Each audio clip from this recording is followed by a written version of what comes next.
step back. If you've ever been bullied or made fun of based on something you can't change, take one step back. If you get time off for your religious holidays, take one step forward.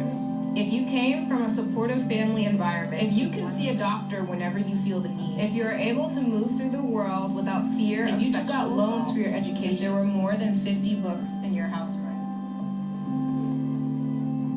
now. So these are your final positions.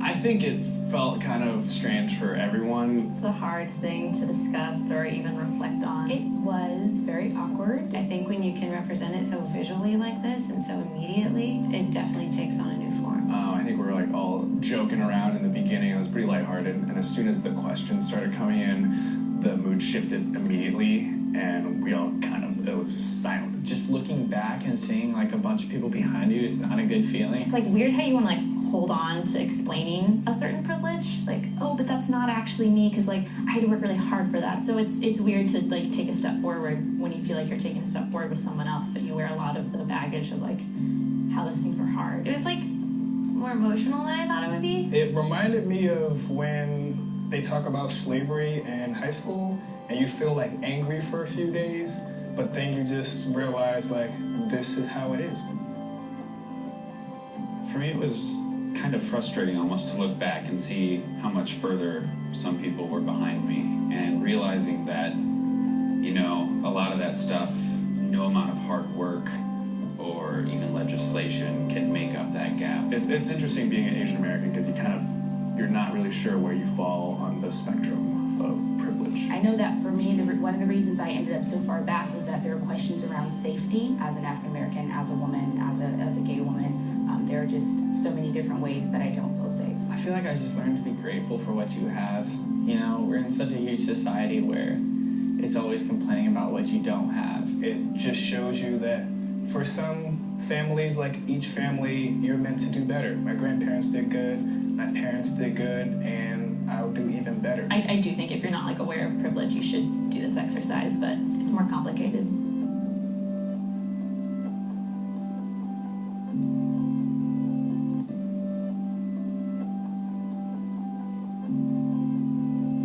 So it's fair to say that there was at least one question I asked that probably surprised you a little bit, that you never thought of as being a privilege. And so while we can make things equal for everyone, that doesn't necessarily make it fair. And that is one of the main points that Jonathan Kozel addresses in Savage Inequalities. Is he discusses a lot about funding and how these schools in the same district as this other one, well, they may get $4,000 per student, while this school may get $7,000 per student. And number one, that's not equal. And number two, maybe these kids didn't start out in the same place as these kids, so they need a little more help. And so I actually incorporated this in a lesson plan I did last semester because I think this is a really cool way to teach our students what privilege is and how equality and equity work.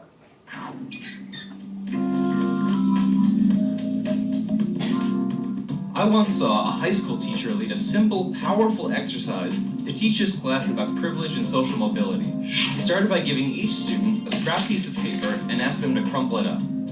Then he moved the recycling bin to the front of the room. He said, "The game is simple. You all represent the country's population, and everyone in the country has a chance to become wealthy and move into the upper class. To move into the upper class, all you must do is throw your wadded up paper into the bin while sitting in your seat." The students in the back of the room immediately piped up saying, "This is unfair." They could see the rows of students in front of them had a much better chance. Everyone took their shots, and, as expected, most of the students in the front made it, but not all, and only a few students in the back of the room made it. He concluded by saying, "The closer you were to the recycling bin, the better your odds." This is what privilege looks like. Did you notice how the only ones who complained about fairness were in the back of the room? By contrast, people in the front of the room were less likely to be aware of the privilege they were born into. All they can see is 10 feet between them and their goal. Your job as students who are receiving an education is to be aware of your privilege and use this particular privilege called education to do your best to achieve great things, all the while advocating for those in the rows behind you. Advocating for those in the rows behind you. I think the most interesting part of that, perhaps at the very end, is that that's exactly what Jonathan Kozol does. Is that while he was, it at least appears, to be seated in the front of the room, he spent over 50 years concerned about the people in the back of the room. So let's complicate the American dream a little bit more. My best friend growing up, her name was Brooke. Me and Brooke went to the same school, had the same opportunities, had the same teachers, the same classes, the same extracurricular activities. Hung out with her 4 out of the 5 days of the school week. But my family went to college and happened to fall in the middle class to upper middle class portion. Brooke's family, Brooke's mom had her at 15, had her brother at 17, had another son at 19, and then finally got married and had a daughter at 24. All 4 of these kids have different fathers. Now, because of some of the choices her mother made, her mother had to work very, very hard. And so the entire time I've known Brooke, while they've always had food on the table, they've never gone hungry, their lights haven't been shut off for weeks at a time, they've stayed just above that poverty line. They've just barely managed to keep going. And so while my parents had extra time to sit and make sure I understood my homework, and I had siblings who my parents had had the time to sit and help get whatever they weren't understanding from school and help them with their homework. Who, my older sister's 6 years older than me. She was plenty able to help me learn whatever it is I needed to learn. She's still helping me learn whatever it is I need to learn. Brooke, as the oldest and with a mother who was working very hard, didn't have that. I graduated high school and came straight to a 4-year university on a partial scholarship. Brooke went to community college, got pregnant, got married, now has 2 kids, and is working at a convenience store. Now, while me and Brooke had equal opportunities, I was a little ahead from the start and had a little more privilege that Brooke didn't have. Now, if we keep going, why does this matter? This is the biggest question that I feel like we get from Jonathan Kozol, is if we want poverty to end, we have to stop letting our children of America live in it.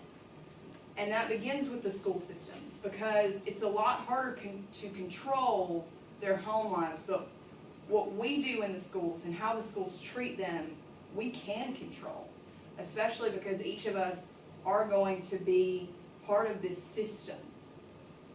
Now, America, one thing I'm kind of going to shift into is America tries to discern between good poor people and bad poor people. And my sister is in anthropology. She's currently getting her PhD at the University of Alabama after getting her master's and her bachelor's in anthropology here at Mississippi State. And she did her thesis work in Tupelo, Mississippi, looking at the free clinics.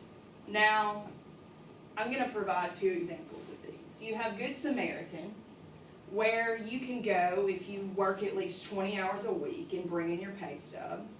If you have no health insurance, if you have a Social Security card, if you live in Lee County, and they can take patients by appointment on Tuesday and Thursday evenings from 5 to 7 and Wednesday mornings from 7 to 9. Now, Tree of Life, Ask No Questions, is open the first Wednesday of each month from 4:30 p.m. to the first 80 patients, and the third Saturday of each month from 8:30 till the first 110 patients. And so you kind of have to ask yourself, well, why is that? You know, why is Good Samaritan able to be open all this time when Tree of Life isn't? And it's because Good Samaritan is helping the good poor people who were willing to fund versus the bad poor people who were not. So Tree of Life has much more limited resources, and so those bad poor people, we're not going to give them access to health care.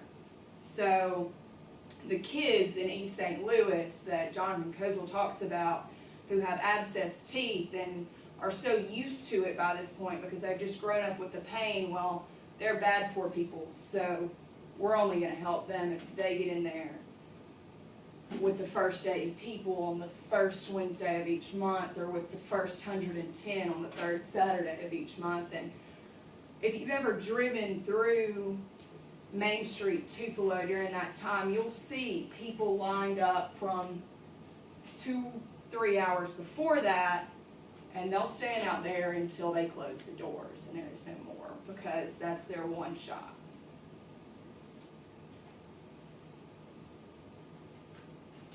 So, equality versus equity.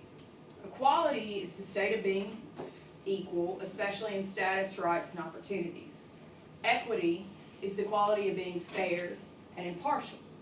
So if we look at this picture, equality equals sameness, and equity equals fairness. Equality is about sameness. It promotes fairness and justice by giving everyone the same thing. But it can only work if everyone starts out from the same place. And in this example, equality only works if everyone is the same height. Now, equity is about fairness. And it's about making sure people get access to the same opportunities. And sometimes our differences and/or history can create barriers to participation. So we must first ensure equity before we can enjoy equality.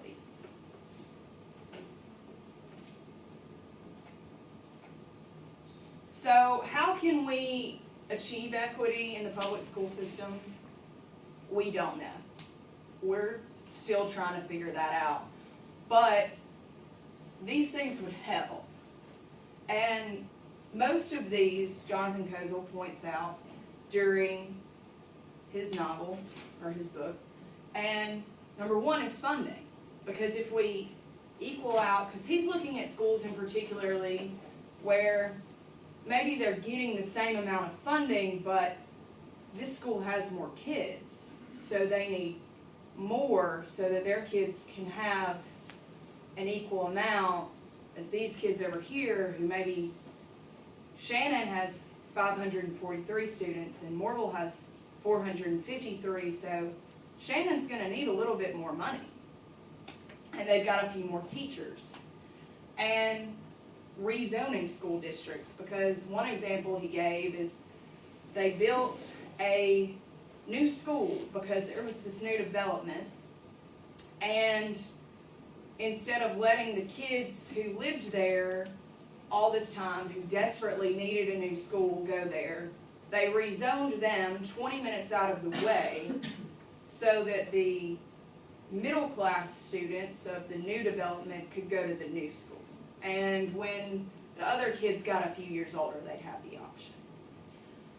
Smaller classrooms is a huge one, because when you have 36 kids with one teacher, I don't think any of us in here want to have 36 kids in one room. I think that's a bit much to handle, especially since we're about to talk about classroom management. That's a lot to manage.